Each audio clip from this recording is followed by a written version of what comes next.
And we begin with that breaking news. President Biden warning Vladimir Putin a Russian invasion of Ukraine would bring swift and severe costs. U.S. officials saying a full-scale Russian attack could come within days. The president speaking by phone to Putin for a little over an hour this morning. The call coming as Russian forces conduct live fire exercises in nearby Belarus and massive naval drills in the Black Sea. More than 30 warships now there. A Russian sub spotted on its way from Turkey. U.S. officials ordering nearly all the remaining embassy staff in Ukraine to leave now as the threat of an invasion looms. U.S. troops on the ground now in Romania supporting NATO forces. More than 3,000 members of the 82nd Airborne arriving soon in the region. Now, despite the urgent warnings tonight, Russia denying it intends to invade. ABC's senior national correspondent Terry Moran leading us off from Ukraine.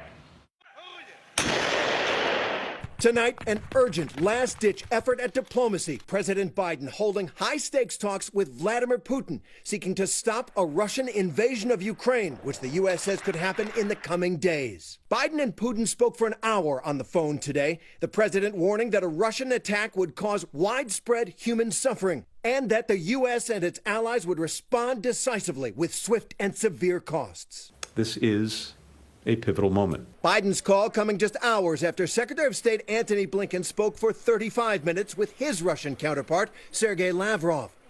The U.S. saying Lavrov again denied Russia intends to invade Ukraine, but adding Lavrov didn't signal Russia was prepared to de-escalate either.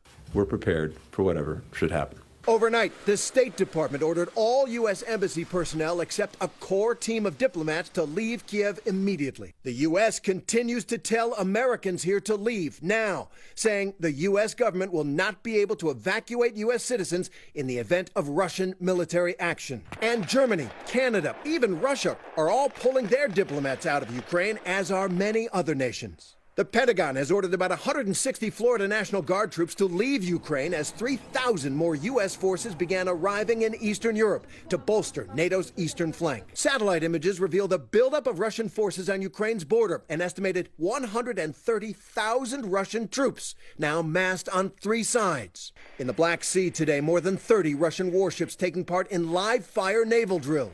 Tonight, the mayor of Kyiv announcing a plan for the evacuation of the city's 3 million people, neighborhood by neighborhood, if it's needed. But Ukrainian President Volodymyr Zelensky taking a different approach, demanding firm proof that Russia is poised to invade, saying today, panic only helps his country's biggest enemy. And all this information that helps only for panic doesn't help us. While in Ukraine's capital of Kyiv, a march in support of their country.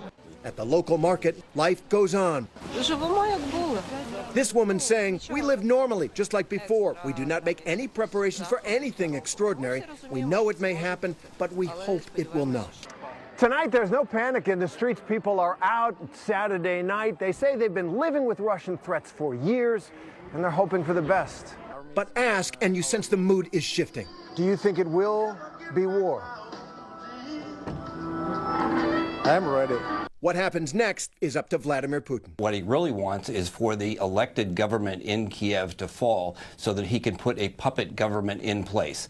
He has the military means to do that. The question is whether he has the resolve and is willing to pay the price.